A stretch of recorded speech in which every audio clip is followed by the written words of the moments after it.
kami Komisi 3 memberikan penugasan kepada Badan Keahlian untuk membuat naskah akademik dan draft RUU. 15 Januari 2026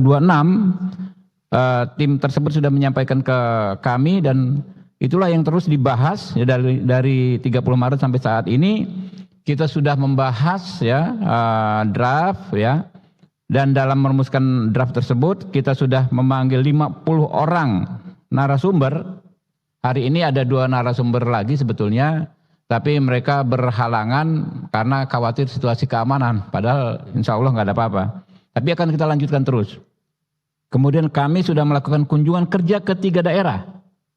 Ya, lalu kunjungan kerja masing-masing anggota Komisi 3, 46 anggota Komisi 3 ke masing-masing daerah pemilihan.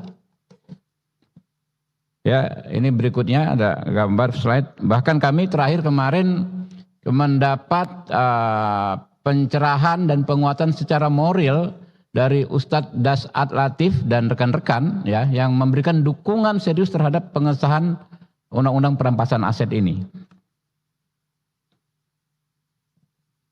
Ya, permasalahan seputar perampasan aset terkait tindak pidana. Yang pertama adalah rendahnya pemulihan kerugian negara. Dari data yang kami dapat, mungkin paling besar ya kerugian negara yang kembali itu 20% dari kerugian yang real. Ya, dalam tindak pidana korupsi. Kemudian pengaturannya belum lengkap, cakupan aset juga terbatas, perkara terhambat dalam situasi tertentu, prosedurnya masih tidak jelas dan tata kelola belum optimal. Berikutnya, ini masih draft ya, dalam draft aset tindak pidana yang dapat dirampas, yang pertama aset hasil tindak pidana. Yang kedua, aset yang merupakan alat atau sarana untuk melakukan tindak pidana.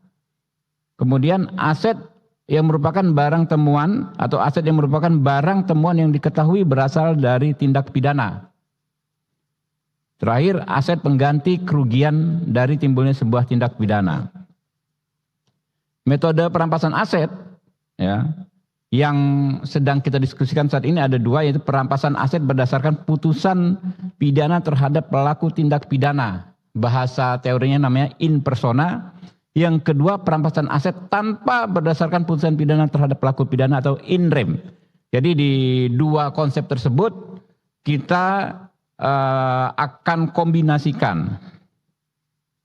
Berikutnya, keseimbangan antara kepentingan penegakan hukum dan perlindungan hak konstitusional warga atas harta benda. Ya, ada di pasal 1 ayat 3 bahwa yang menjamin tegaknya supremasi hukum, pasal 1 ayat 3 Undang-Undang Dasar 45, pasal 28D ayat 1 kepastian hukum yang adil dan berperlakuan yang sama di hadapan hukum, pasal 28G ayat 1 perlindungan diri keluarga, kehormatan dan lain sebagainya. Komisi 3 berkomitmen menghasilkan kebijakan perampasan aset yang berkeadilan untuk memulihkan kerugian negara secara cermat. Sampai dengan Desember nanti, teman-teman ya, tahapan berikutnya adalah kita akan melakukan rapat kerja dengan pemerintah, lalu harmonisasi, pembahasan DIM, ya, pembahasan DIM lalu tim perumus, tim sinkronisasi, pengambilan keputusan tingkat pertama dan pengambilan keputusan tingkat kedua atau di paripurna yang dipastikan di bulan Desember tahun 2026. Komisi 3 berkomitmen untuk terus bekerja cepat dan tepat dalam upaya menghadirkan undang-undang yang efektif, berkeadilan, berkemanfaatan, terutama dalam menjawab kebutuhan publik secara responsif. Demikian laporan ini kami sampaikan. Terima kasih. Billahi taufik wal hidayah. Wassalamualaikum warahmatullahi wabarakatuh. Laporannya kasih sini, Beb. Ya. Laporannya kasih sini, Beb.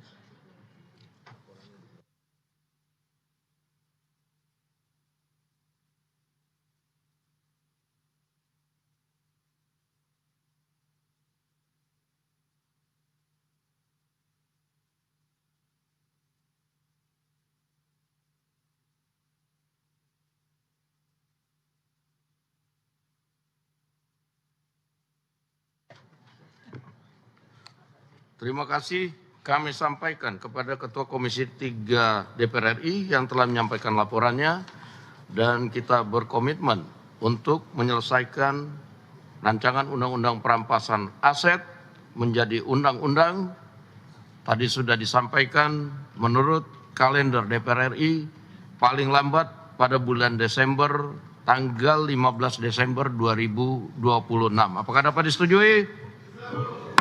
Terima kasih. Yang terhormat para anggota Dewan, hadirin yang kami muliakan, marilah kita memasuki acara kedua rapat paripurna Dewan hari ini, yaitu laporan tim pengawas penyelenggaraan ibadah haji DPR RI tahun 2026, dilanjutkan dengan pengambilan keputusan. Kepada yang terhormat Saudara Haji Cucun Ahmad Samsurijal, MAP, untuk menyampaikan laporannya. Waktu kami persilakan.